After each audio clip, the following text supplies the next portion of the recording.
امریکہ اور اسرائیل لگاتار فلسطین کے اندر بربادی کر رہے ہیں۔ امریکہ لگاتار اسرائیل کو پش کر رہا ہے کہ وہ نہ صرف اسرائیل کے اندر بربادی کرے بلکہ لبنان کے اندر بھی حملے کرے، اس کے علاوہ سیریا کے اندر بھی حملے کرے۔ امریکہ نے اسرائیل کو اتنا زیادہ پرووک کیا ہوا ہے جس کی وجہ سے حالات بالکل ڈرامیٹیکلی تبدیل ہو گئے۔ اگر ہم ان کی جو کیبنٹ منسٹر جن کا نام ایتمار بن گوئر ہے ان کے بیانات کی طرف دیکھیں تو وہ امریکہ کو بھی پلے نہیں باندھتے اور امریکہ کی ایک ایک دھمکی کو ڈسٹ بین کے اندر پھینکتے ہوئے جا رہے ہیں۔ آپ کو یہ بتا دیں کہ 10,000 کے قریب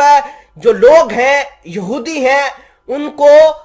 ویسٹ بینک کے اوپر بسایا جا رہا ہے، ان کی سیٹلمنٹ کروائی جا رہی ہے، جس کو لے کر سعودی عربیہ نے سب سے زیادہ کنڈیم کیا ہے، متحدہ عرب امارات نے کنڈیم کیا ہے، قطر نے کنڈیم کیا ہے، اور جتنے بھی دیگر یورپ کے ملک ہیں، جی سی سی کے ملک ہیں، انہوں نے کنڈیم کیا ہے کہ فلسطینیوں کو برباد نہ کیا جائے۔ فلسطینیوں کے گھروں سے ان کو نکال کر وہاں پر یہودی بسانا انصاف نہیں ہے، اور ایتمار بن گوئر نے اعلان کیا ہے کہ ہم فلسطینیوں کے خلاف اور زیادہ اگریسو کریں گے اور زیادہ اگریشن کریں گے، نہ صرف فلسطین کے اوپر ہم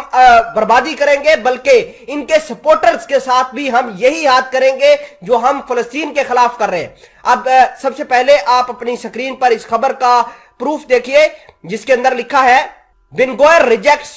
US EU condemnation of outpost legalization we want many more. ان کا یہ کہنا ہے کہ ہم صرف اور صرف امریکہ اور یورپی یونین کی جو مذاکراتیں ہیں ان کو ہی ریجیکٹ کرتے ہیں اور سیٹلمنٹس جو ہیں وہ ہم کر کے ہی رہیں گے، اس میں کوئی دو رائے نہیں۔ ایتمار بن گوئر مسجد اقصیٰ کا سٹیٹس کو تبدیل کرنا چاہتے ہیں، یہ ان کے پلان کے اندر ہے۔ دوسرے نمبر پر یہ یہودیوں کو فلسطینیوں کے گھروں کے اوپر بسانا چاہتے ہیں اور 10,000 یہودیوں کو بسانا چاہتے ہیں۔ اس کے علاوہ اگر ہم بات کر رہے ہیں اسرائیل کی تو اسرائیل کے اندر سے یہودی جو ہے وہ اٹھ کر ایتمار بن گوئر کے خلاف نعرے بازی کر رہے ہیں، اور یہ جو لیگلائزیشن کی جا رہی ہے سیٹلمنٹس کی اس کے خلاف اعلان یہودی کر رہے ہیں۔ اور آپ کو یہ بھی بتا دیں کہ اب اسرائیل کا بھیگر پلان یہ ہے کہ وہ فلسطینیوں کے اوپر ظلم اور جبر کر ہی رہا ہے، ساتھ ساتھ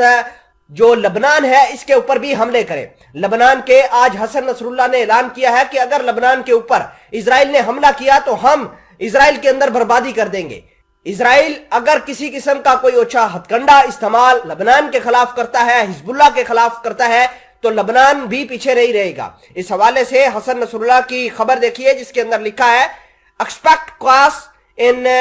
Israel if chaos created in Lebanon۔ وہ یہ کہہ رہے ہیں کہ اگر کسی قسم کا کوئی فساد، بربادی یا لا اینڈ آرڈر کی سچویشن اسرائیل لبنان کے اندر بناتا ہے تو اسی طرح کی لا اینڈ آرڈر سچویشن، فساد، بربادی اسرائیل کے اندر ہی بنے گی۔